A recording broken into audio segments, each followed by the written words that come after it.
Well, hello. Happy Friday. How's everybody doing?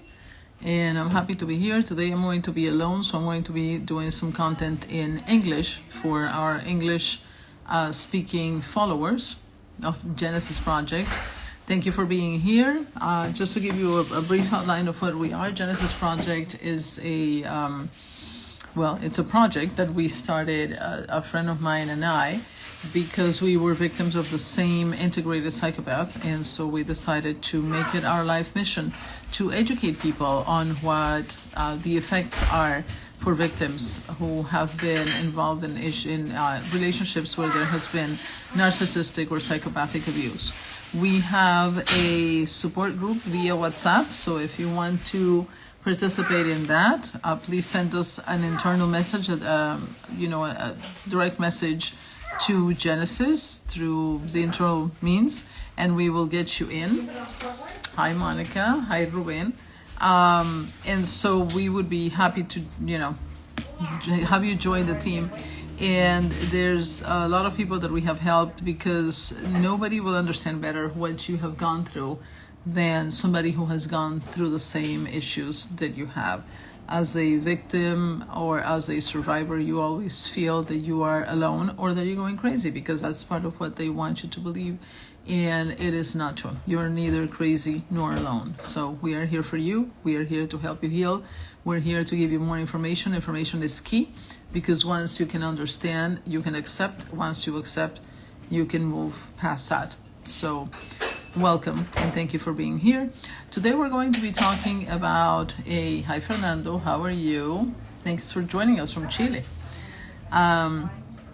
Today we're going to be talking about something that is called the love bombing. I have a lot of people who have asked me, and who generally ask other survivors, how did you get involved in this relationship? How did you fall for this person that everybody could tell was not, a good person for you, and was generally not a good person, period? And the answer is they love bomb you. If you don't know anything about it, if you have never heard the term, if you have never heard about integrated psychopaths, covert narcissists, you have no idea of what hello, good night to you too, good evening, of what love bombing is, and you have no idea how they operate. So that's why it's important to have the information, so that you can tell when it's happening to you and you can stop it. So love bombing is what people refer to when they say love bombing, is the process through which the malignant narcissist or the integrated psychopath gets into your chemistry, okay? And it really is chemical imbalances and chemical changes that they create in you. So first of all, they start investigating. They talk to you, they case you just like you would case a bank. If you're going to rob a bank, you need to figure out what time does the guard go off duty, what time does he go and smoke a cigarette, who's here at 7 in the morning, who's here at 8, who's here at 10. So you case, you do a casing of the bank. The narcissist will do the same thing. The narcissist will case you, will start asking you questions that basically at some point will reveal to him or her, because there's female narcissists as well, what are your wounds or your stories, your unreal stories that you have told yourself all your life, right, about yourself. They're unreal because they're not true, but it is the way that a child you told yourself that the world was complicated and this is how you're going to understand it, okay? So they're usually called childhood wounds, okay? So you can have abandonment wounds, you can have betrayal wounds from your parents, you can have all sorts of wounds that can happen to you. And it's not that your parents didn't love you, it's not that you're not beautiful, it's not that you're not talented, it's just the way you made sense of a very complex world around you as a child. So you have this original fracture wounds, okay? And that is exactly what they're going to investigate. That is exactly what they're going to find out. Which ones are they, and how can I fill them? How can I fix those, right? They're not fixing them because they're good people, God knows that. They're fixing it because they want to be the hero of the movie. They want to be the ones. Only I can heal you. Only I can fill those vacuums that you have, those holes you have in your pockets. Okay, and you truly do feel at some point that is true. That only they can fill those empty places in your soul. And hi Maritza, how are you? Thank you for being here. And so what they do after they study you is that they start love bombing you. So I don't know if you guys have heard of the 5 love languages, and those are physical touch, words of affirmation, time, acts of service, and gifts. Okay, we all have love tanks, just like cars have, different needs for gasoline. Some run on diesel, some run on solar, some run on, premium gas, some run on regular gas. So are we, right? And so we have different gas tanks. And so, for instance, my love language is physical touch. You love me, you touch me. You don't touch me, maybe you don't love me. And so when they start investigating, they are very, not that they have ever studied this, mind you, they just do this very intuitively, okay? So they start finding out, what are you? What makes you tick, okay? In the case of a person like me that has, physical touch and words of affirmation, then they start speaking those languages very fluently to you, right? And so you really feel that somebody is filling your love tank, right? And once they find out what it is, they just bombard you with whatever it is. So they will send you flowers. They will, tell you that they love you 10,000 times a day. They fill your time to begin with. There will be many calls, many text messages. They're always, always, always on top of you. And you feel absolutely overwhelmed with the attention that they provide for you. And then they started seeing, okay, music really didn't do it. I sent her a couple of songs. She didn't respond to that. Discard. That's not it. Flowers. I sent her flowers and she totally swooned. Flowers it is. So they start sending you flowers or balloons or, like I said, text messages or pictures or whatever it is. They will find out what it is that you love. If you're a person that does acts of service, and they might take your car to the car wash, and they might offer, no, I'll do this for you. I will bring you this juice. You're sick. I will take care of you. And so they will find out what it is that you lack and what it is that you most want. How do you express love? And they will start giving you exactly the kind of love that you want to receive, except in their case, it's not love. It's just what they do to bombard you with the type of attention that you want to get, okay? And if they find out what your original fracture wounds are, right, or your original fracture stories, they will tell you constantly, no, you are really beautiful. No, I really, really love you. No, you are really talented. Whatever it is, no, I'm never going to leave you. I don't know why people have left you in the past, and I'm never going to leave you.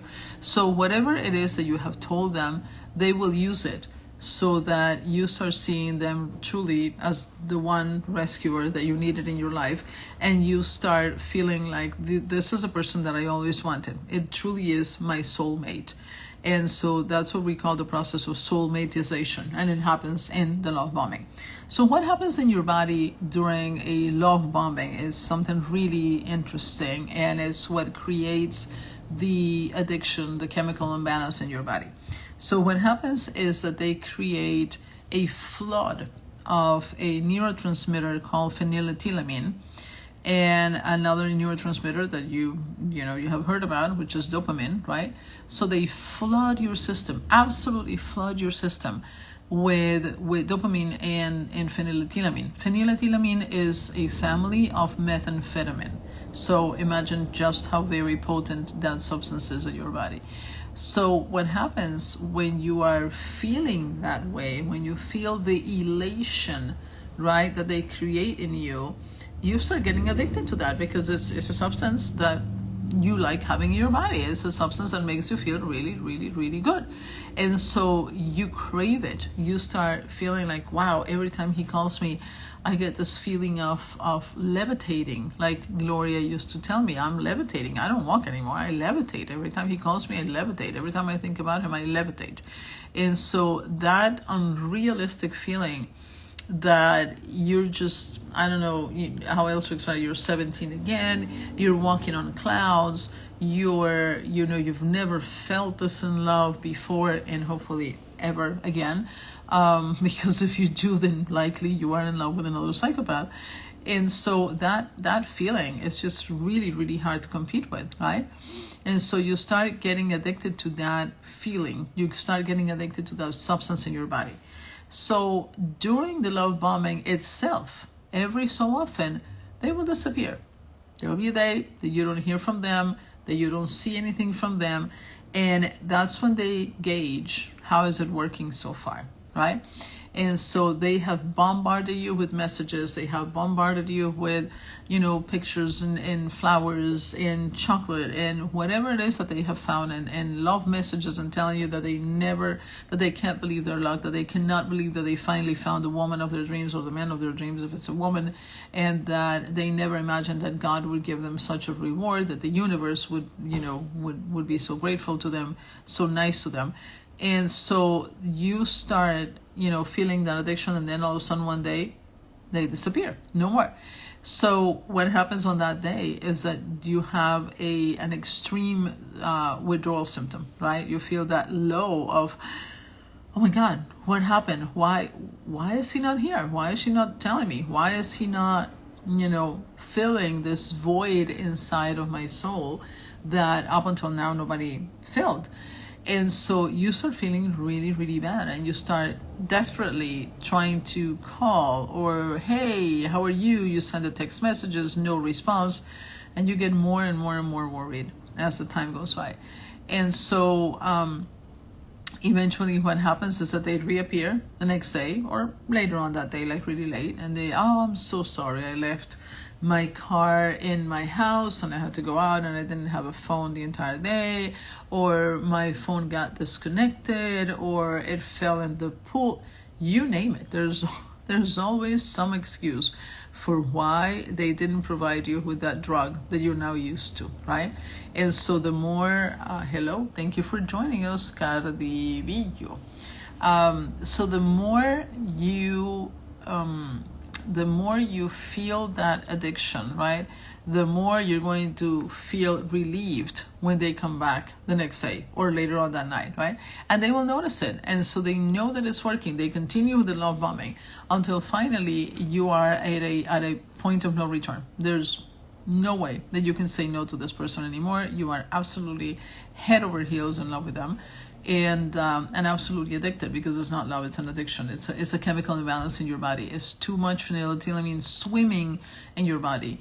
And then they start withdrawing, right? So when they start withdrawing, or they start insulting you, or they start screaming at you, or whatever form of abuse they decide to inflict on you, then that's what is called the perverse alternation of very good and very bad stimuli, right?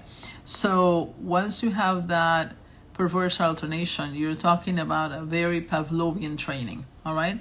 And so you start feeling really nasty when they are not there, or when he insults you, and you feel like your life is going down the tubes. You will never be able to live without this person. You know that you can't live with the insults. You know you can't live with the put downs. You know you can't live with the screams or whatever it is that they're inflicting upon you. But you also know that you cannot live without them. And so it creates, they start seeing that, and so they start testing you. How much pain can I inflict on this person? Remember, the psychopath feels no love. Remember, the psychopath does not have the ability to feel anything except what the Germans call Schadenfreude, which is the ability to enjoy somebody else's pain, okay?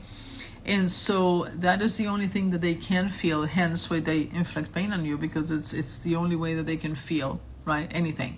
So what they do is that they start, figuring out up until, what level can I inflict this pain on this person.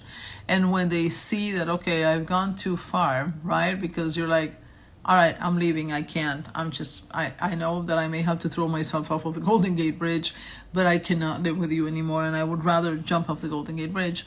So then they start reeling you in again, right? And so they will tell you things like, no, no, no, no, no, I couldn't live without you. There's no way. I'm so sorry. I will never do it again. Or, I'm going to lower my guards and I'm going to just presume that you're always going to be the way you are, and I'm going to have to live with it because I love you. And so you're just going to, but be free, do whatever you want. I will, allow you to be who you are. How very gracious of them to allow you to be who you are, right?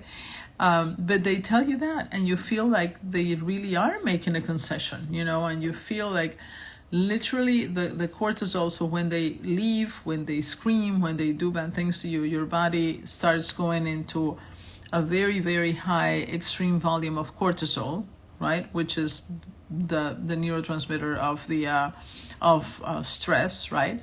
And you're not supposed to have cortisol and adrenaline for very long, sustained periods of time.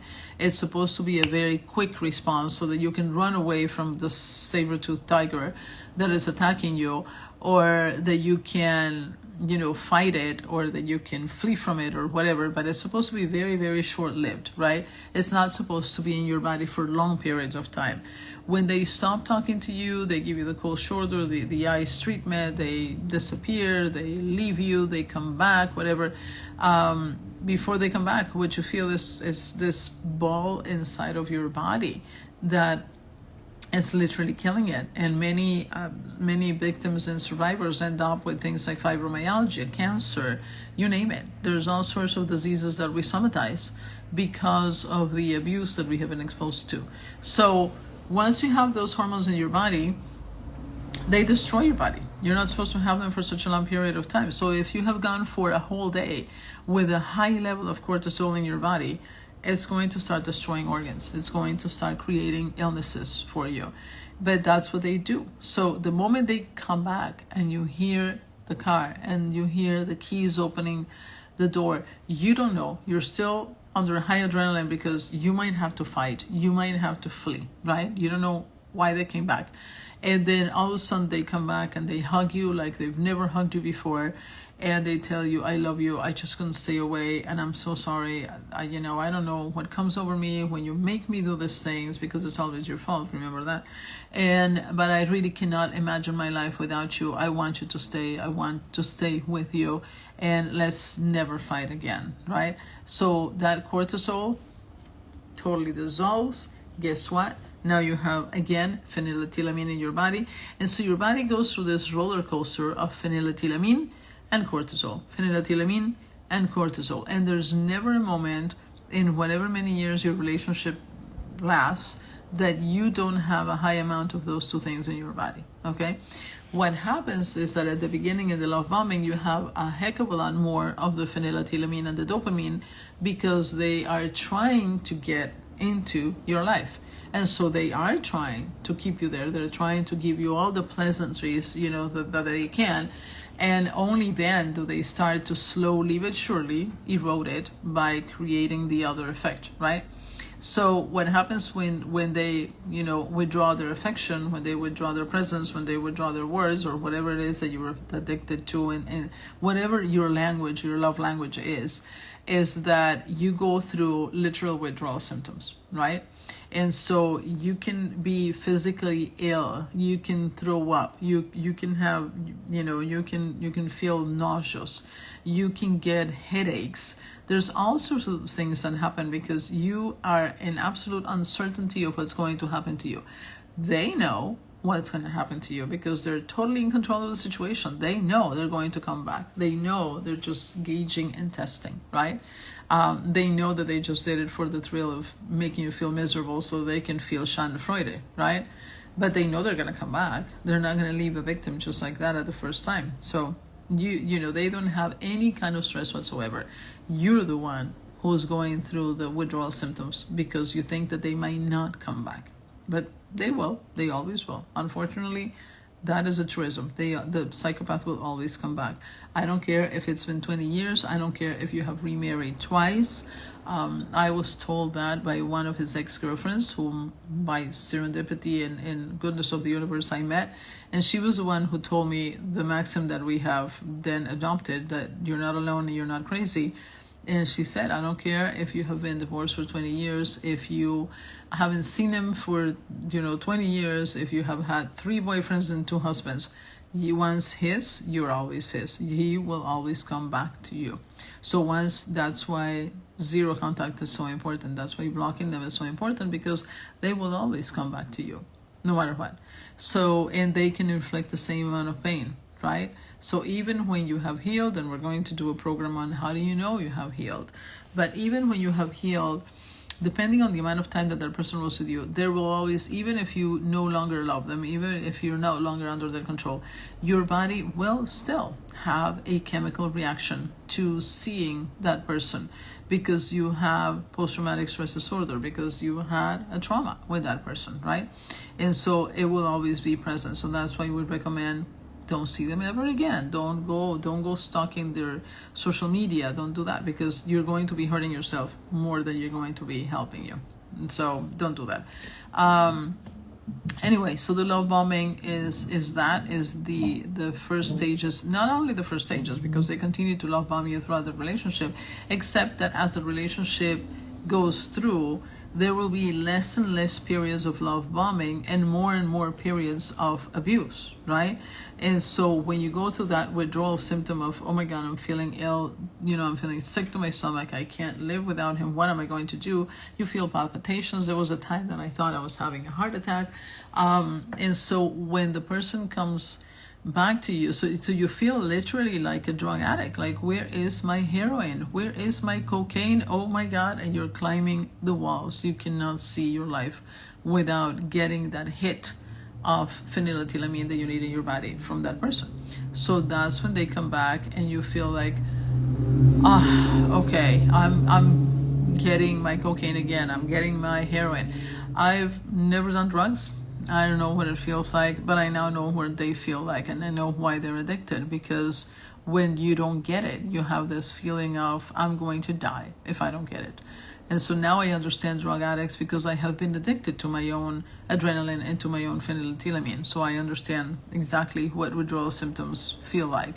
And they do happen when you're in a bad relationship, and in a relationship with an integrated psychopath, or with somebody who is a narcissist. So a malignant narcissist.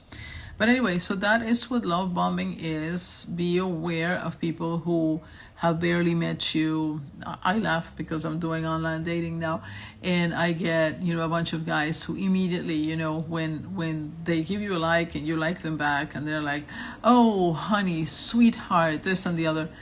It could be that they're very affectionate, but I have to laugh, because it's like, yeah, you're not. That door is closed, so you're not going to go through that door, because now I understand that door exists for me.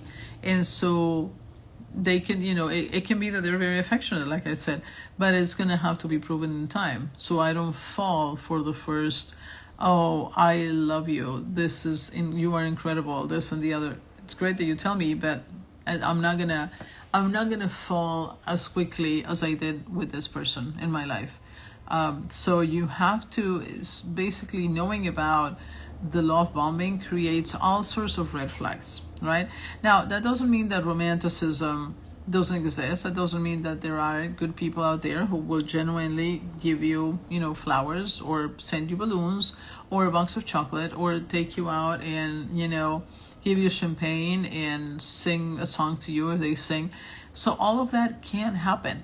It's just the amount, right? It's just, are they bombarding you with it so that you don't even have time to think? Because part of the love bombing is precisely to create such an overwhelming presence in your life that you feel like you have no room to think, and you really can't. You cannot start making ends meet of what's going on, right?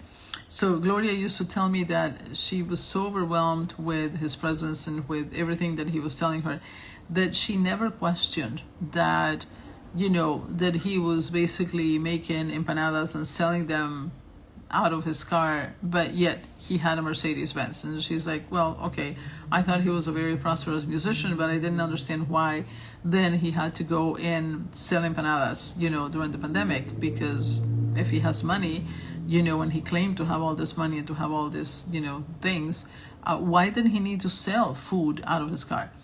And I never once questioned that. And I said, well, because you were being love bombed.